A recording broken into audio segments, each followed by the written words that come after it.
সারা বছর পড়াশোনা বাদ দিয়ে এদিকে এদিক ঘোরাফেরা করছ, ঠিক মতো পড়াশোনা করো নাই, তুমি পরীক্ষার হলে আইসা লিখতে পারো নাই, আমি তোমাকে নাম্বার দেবো, এত টাকা আমি ঠেকি নেই। তাহলে ছাত্রর প্রস্তুতি ভালো হয় নাই, তার পরীক্ষা যে এরকম ভাবে ভালো হয়, এমনি করে রজব এবং শাবান মাসের প্রস্তুতি যদি আমাদের ভালো থাকে, আমরা যদি ভালোভাবে জমিতে চাষ করে ভালোভাবে যদি বীজ বুনাই আর যদি ভালোভাবে পরিচর্যা করি, অবশ্যই অবশ্যই আমাদের ঘরে আমরা ভালো ফসল নিতে পারবো, ঠিক কিনা? আর যদি প্রস্তুতি ভালো না হয়, ভালো ফসল আমরা নিতে পারবো না। সারা জীবন একদিকে চলেছে, বা 11টি মাস একদিকে চলেছে, 11টা মাস একটা কাজে অভ্যস্ত ছিল, 11টি মাস সে একটা লাইনে দৌড়েছে। সে ব্যক্তি 12তম মাসে এসে নিজেকে পরিবর্তন সহজে করতে পারবে? সহজে কিন্তু পরিবর্তন করতে পারবে না। সাপোজ মনে করেন আমরা মোটর সাইকেল চালাই বা গাড়ি চালাই, হঠাৎ করে ইঞ্জিন বন্ধ হয়ে যায়, স্টার্ট বন্ধ হয়ে যায়। আমি যদি ব্রেক না ধরি, স্টার্ট বন্ধ হয়ে যাওয়ার পরেও গাড়ি কি আরো কিছু দূর যাবে, না সাথে সাথে জায়গায় দাঁড়িয়ে থাকবে? আরো কিছু দূর যাবে না? যারা 11টি মাস গোনায় লিপ্ত ছিল, গোনাকে গোনা মনে করে নাই, নেক আমলকে নেক আমল মনে করে নাই, নেক আমল করা তো দূরের কথা, নেক আমলের ধারে কাছেও যায় নাই, সেই লোকটা 12তম মাসে এসে যে নিজেকে গোনামুক্ত রাখবে, নিজেকে গোনা পরিহার করে রমজান মাসে ইবাদত বন্দেগী করে আল্লাহ তাআলার সান্নিধ্য লাভ করবে, এটা সম্ভব না। এটা কিনা সম্ভব না। এই জন্য রজব মাস, শাবান মাস প্রস্তুতি নেওয়ার মাস। হাদিস শরীফের মধ্যে আছে, নবীজি সাল্লাল্লাহু আলাইহি ওয়াসাল্লাম বলেন যে, গো আমার উম্মত শোনো, যেই সমস্ত আমার যুবক ভাইরা যৌবন বয়সে ইবাদত বন্দেগী করে, তাহাজ্জুদে নামাজ আদায় করে, 5 ওয়াক্ত নামাজ আদায় করে, মাহে রমজানে রোজাগুলো রাখে, এমনি করে যুবক বয়সে যে ব্যক্তিটা আল্লাহ তাআলার ইবাদত বন্দেগীর মধ্যে সময় কাটায়, আমার নবী ডেকে ডেকে বলে, এই ব্যক্তি যখন বৃদ্ধা হয়ে যায়, বৃদ্ধা হয়ে যাওয়ার পরে এই ব্যক্তি আগে যে এরকম ভাবে রাতের বেলা তাহাজ্জুদের নামাজ আদায় করত, বৃদ্ধা হয়ে যাওয়ার কারণে সে অজু বেশি সময় রাখতে পারে না। এই রোগ আমাদের অনেক বৃদ্ধা মানুষের হয় না,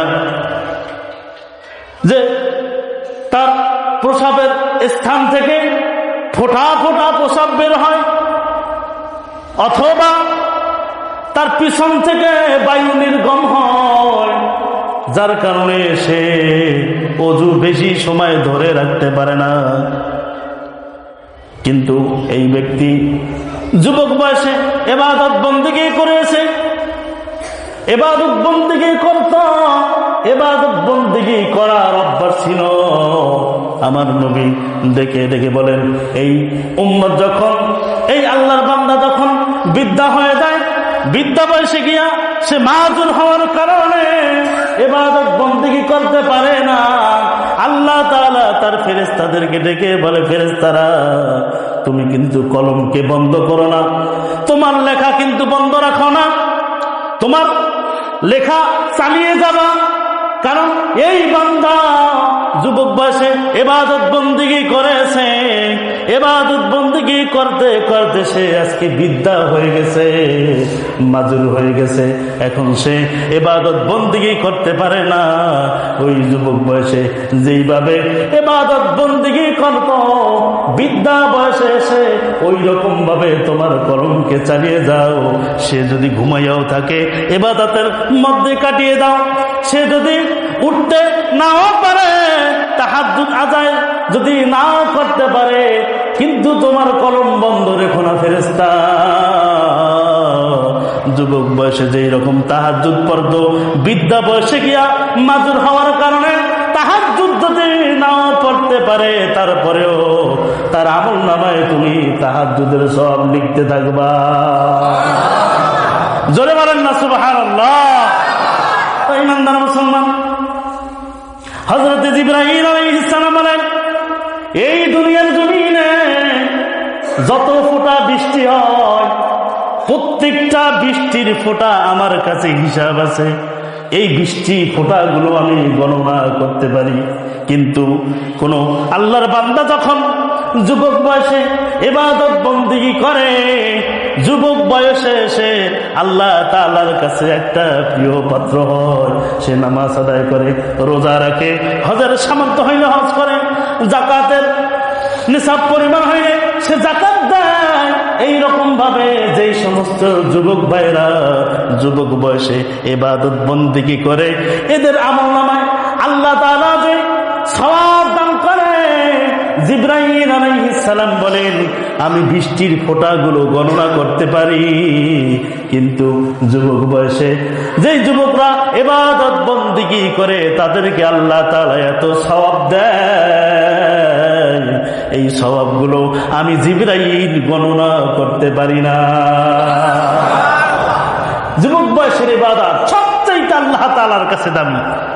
শুধু তাই নয়, আল্লাহ তাআলা আমাদের জীবনটা তিনটা ভাগে বিভক্ত করেছেন: শিশুকাল, যৌবনকাল, আর একটা হইল বৃদ্ধাকাল। আল্লাহ তাআলা শিশুকালের হিসাবও আমাদের থেকে নিবেন না, আল্লাহ তাআলা আমাদের থেকে বৃদ্ধাকালেরও হিসাব নেবেন না। আল্লাহ তাআলা আমাদের এই যৌবন বয়সের হিসাবটা নিবে। তাহলে সবচাইতে দামি বয়স হইল যৌবনের বয়স। যৌবনকালটা, এই সময় যে ইবাদত বন্দেগী করি, এই সময় যদি আল্লাহ তাআলার কাছে প্রিয় পাত্র হয়ে যায়, তাহলে বিদ্যা হয়ে যাব ঠিকই, কিন্তু ফেরেশতারা আমাদের কলম জারি করে রাখবেন যে, ওগো ফেরেশতা শোনো, ওগো ফেরেশতা শোনো, এই যুবক বয়সে ইবাদত বন্দেগী করেছে, বিদ্যা বয়সে মাজুর হওয়ার কারণে ইবাদত বন্দেগী করতে পারে না। তার আমলনামায় যুবক বয়সে যেই রকম ভাবে সে ইবাদত বন্দেগী করত, বিদ্যা বয়সে গিয়াও তাকে তুমি ওইভাবে কলমকে জারি রাখিও। সুবহানাল্লাহ। তাহলে এই যে শাবান মাস, এই শাবান মাস আমরা যে যত বেশি পরিচর্যা করব, আমাদের প্রস্তুতি যত ভালো হবে, পরীক্ষার হলে গিয়ে আমাদের পরীক্ষাটা তত ভালো হবে। এই যে মাহে রমজান মাস 26-27 দিন পরে আমাদের মাঝে আসতেছে, আমাদের এখন থেকে শারীরিকভাবে মানসিকভাবে প্রস্তুতি নেওয়া। ও ইমানদার মুসলমান, কিভাবে প্রস্তুতি নেব? আগে যেটা বলেছি যে 11 মাস একটা লোক একা রাস্তায় চলাফেরা করার পরে, সেই লোকটা যখন হঠাৎ আর একটা রাস্তায় চলার চেষ্টা করে, সে ওই 11 মাস যেইভাবে চলছে, হঠাৎ করে পরিবর্তনে আনা সম্ভব হয় না। সে যদি 11টি মাস গুনাহে লিপ্ত থাকে, গুনাহ করে, 12তম মাসে এসে সেই লোকটা কিভাবে গুনাহমুক্ত থাকবে? ইমানদার মুসলমান, আমাদের মধ্যে কিছু বৃদ্ধা মানুষ আছে, বয়স্ক মানুষ আছে, যারা যৌবন বয়সে জেনা ব্যভিচার করেছে, বৃদ্ধা বয়সে গিয়া দেখেন এই জেনা ব্যভিচার ছাড়তে পারে না। ঠিক কিনা? আছে না এরকম? যুবক বয়সে বেশি বেশি গুনার কাজ করেছে, বৃদ্ধা বয়সে গিয়া সে এই গুনার কাজগুলো ছাড়তে পারে না। এইরকম মানুষ আমাদের সমাজের মধ্যে আসেনি না? আছে না? তাহলে এই যে শাবান মাস, এই শাবান মাসে আমাদের প্রস্তুতি নিতে হবে যে আগামী রমজান মাসে রমজানের ইবাদত বন্দেগী বেশি বেশি যাতে করতে পারি, রমজানে বেশি বেশি তাহাজ্জুদ পড়তে পারি, ও রমজান মাসে বেশি বেশি কোরআনুল কারীমের তিলাওয়াত করতে পারি, রমজানের রোজাগুলো রাখতে পারি।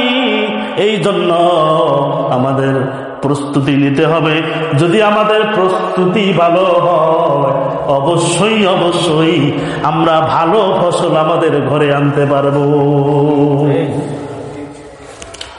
প্রস্তুতি নেবেন না, ভালো আশা করে বসে থাকবেন। তো এইরকম ব্যক্তিগুলো তারা বোকার স্বর্গে বাস করতেছে। কিছু লোক আছে, যেমন আমাদের কিছু ছাত্র ভাইয়েরা আছে, সারা বছর পড়াশোনার খবর নাই, পরীক্ষার হলে গিয়া কলম চাবায়। আছে না? আশেপাশে হুকি মারে, আমাকে একটু দেখার সুযোগ দাও, আমাকে একটু দেখাও। এমনও এইরকমও হয় যে পরীক্ষার হলে গিয়া যদি গাব বেশি পড়ে, এইরকম অবস্থা হয় যে আশেপাশে কারো লেখা দেখতে পারে না, কেউ তাকে কোনো কিছু বইলা দেয় না, খাতার মধ্যে লেখে প্রস্তুতি ভালো ছিল না, এই জন্য লিখতে পারি নাই। ওগো স্যার, যিনি খাতা দেখবেন, আপনার প্রতি আমার অনুরোধ রইল যে বিবেচনা করে আমার ক্যারিয়ারটা নষ্ট করিলেন না, আমাকে প্রাপ্ত নাম্বার দিয়ে দিন। অনেক খাতার মধ্যে, আমরা তো ফেসবুকের যুগ, অনেক খাতার মধ্যে এরকম লেখা থাকে যে প্রাপ্ত নাম্বার দিয়ে দিন। এখন এই যে শিক্ষক, টিচার, সে কি নাম্বার দিবে নাকি? কয় বেটা তুমি সারা বছর পড়াশোনা বাদ দেয়া এদিকে এদিক ঘোরাফেরা করছ, ঠিক মতো পড়াশোনা করো নাই, তুমি পরীক্ষার হলে আইসা লিখতে পারো নাই, আমি তোমাকে নাম্বার দেবো, এত ঠেকা আমি ঠেকি নাই।